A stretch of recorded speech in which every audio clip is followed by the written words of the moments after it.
Hello guys, pag-usapan lang natin ang breaking news na exclusive na pinag-uusapan ng mga netizens at ng mga sawsawerang kapitbahay. Catherine Bernardo pinag-uusapan, ayaw nang makita si Alden Richard kaya wala sa event. Kasi alam naman natin guys, no, nag-prepare kasi ang mga Delulu fans para nga naman guys muling makita sina Catherine Bernardo at Alden Richard na magkasama. Kaso nga lang guys, may mga basher pa rin sina Alden Richard at Catherine Bernardo na ayaw na daw makita ni Catherine Bernardo si Alden Richard. Gaano nga naman kaya guys katotoo ang ganitong bali-balita patungkol kay Catherine Bernardo na ayaw niya nang makita si Alden Richard? Dahil ba sa isang taong inala nila na talagang kinakausap na ni Catherine Bernardo? Kasi meron na daw silang communication at alam naman natin guys, nagseselos yun kay Alden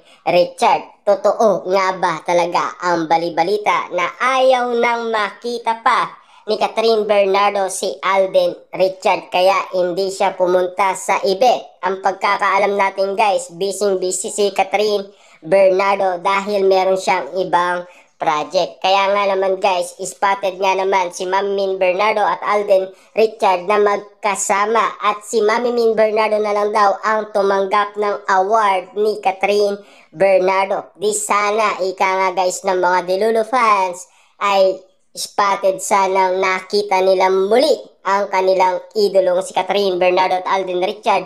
Napakasayan pa naman nila guys noon pumunta sila sa nasabing event at nag-prepare nga naman kasi sila at sana nasilayan nilang muli sina Catherine Bernardo at Alden Richard. Kaso nga lang kasi si Mami Min Bernardo pala ang spotted na makikita nila at si Alden Richard, hindi si Catherine Bernardo. Pero para sa atin naman kasi guys, no, mas masaya kung si Alden Richard ang makasama niya ang ina ni Catherine Bernardo. Dagdag pogi points yun para kay Alden Richard at dagdag tiwala yun para kay Mami Min Bernardo kay Alden Richard na bet niya na si Alden Richard para sa kanyang anak. Kaya nga naman pala guys, nag-aaway daw si Mami Min Bernardo at Catherine Bernardo dahil ayaw ni Catherine Bernardo si Alden Richard. Yan kasi guys ang nababalitaan natin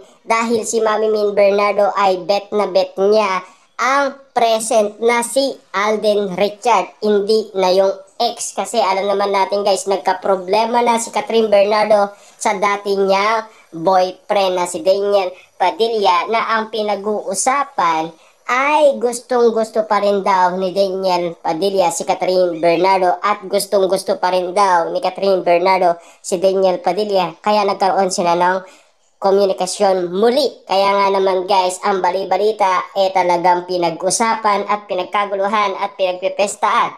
Lalo-lalo na guys kung ganitong mga issue na talagang paulit-ulit na iniintriga si Catherine Bernardo ng mga basher na bumabatikos sa kanya. Kaya naman guys, hindi siya naka-attend dahil ayaw niya na daw makita pang muli si Alden Richard. Kaya nga naman guys, sinasabi nila na wala ng project ang Katden dahil sa sitwasyon na ayaw na daw makitang muli ni Catherine Bernardo si Alden Richard kaya pinapartner na lang siya sa iba. Yan kasi guys ang pinag-uusapan at pinagkakaguluhan at pinagpepestaan.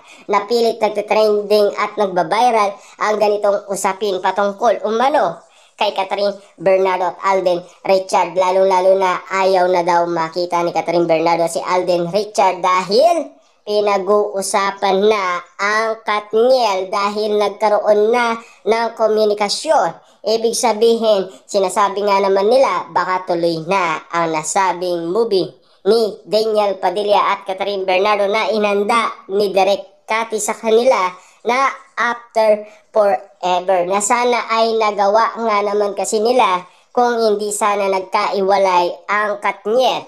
Siyempre nakapag-shoot sana sila sa San Francisco kung hindi nga naman sana sila nag-iwalay. Kaso nga lang guys, paulit-ulit na binabati ko si Catherine Bernardo na ayaw na daw makitang muli ni Catherine si Alden Richard. Kaya nga naman guys, spotted nga naman kasi si Mami Min Bernardo lang ang tumanggap ng award, hindi si Catherine Bernardo. Yan kasi guys ang bali-balitang binalita sa atin ng mga sausawerang kapitbahay at ng mga netizens. Gaano nga naman kaya guys katotoo ang ganitong issue? At siyempre, ang alam lang natin kasi guys, busy lang si Catherine. Yun din guys ang inala ng iba. Pero ang iba ayaw maniwala. Ang paniniwala nila, ayaw kasing makita ni Catherine Bernardo si Alden Richard. Yan kasi guys ang pinag-uusapan nila. Kaya nga naman guys, nagkakagulo ngayon sa social media dahil sa ganitong sitwasyon. Dahil ayaw na daw ni Catherine kay Alden Richard. At sinasabi nila na hanggang promotion lang ang tambalan cut din.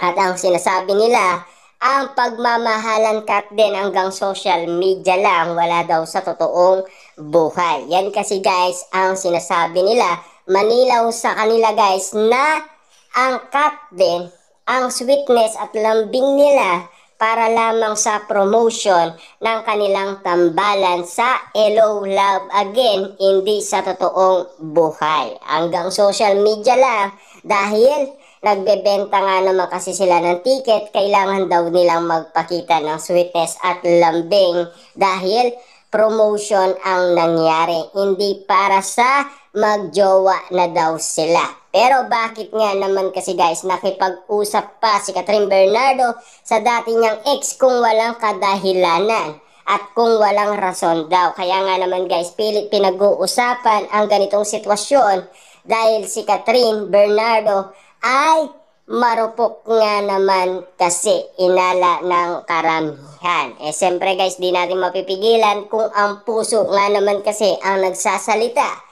Siyempre, paano naman kaya guys ang pamilya ni Catherine Bernardo? Hindi ba sila magagalit sa ganoon sitwasyon? Kaya nga naman guys, ang kumuha ng award ay si Mami Min Bernardo, hindi si Catherine Bernardo. Yan kasi guys ang pinag-uusapan. Kaya nga naman guys, paulit na kinakalkal ang nangyari sa Manila Bulletin kung bakit hindi spotted si Catherine Bernardo at hindi nasilayan ng mga basher na bumabatikos sa kanilang dalawa ni Alden Richard na ayaw na daw makita ni Catherine si Alden Richard. Grabe nga naman kasi sila guys, tumira